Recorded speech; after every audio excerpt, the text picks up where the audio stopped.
Boh, vesmír, duša, nadvedomie nám nedáva to, čo chceme, ale to, čo potrebujeme.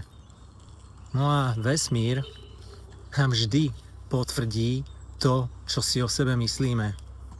Tak si myslíme iba to najlepšie. Vesmír nám vždy potvrdí to, čo sebe povieme. To, že už je tam nejaká frekvencia, už vydávame nejakú energiu.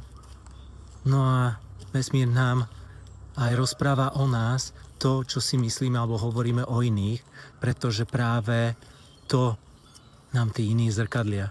Zrkadlia nám v extrémoch to, čo si myslíme sami o sebe a to, čo potrebujeme vidieť. Tak buďme vďační za každého človeka v našom živote, ktorý nám niečo zrkadlí. A vďaka nemu my môžeme rásť.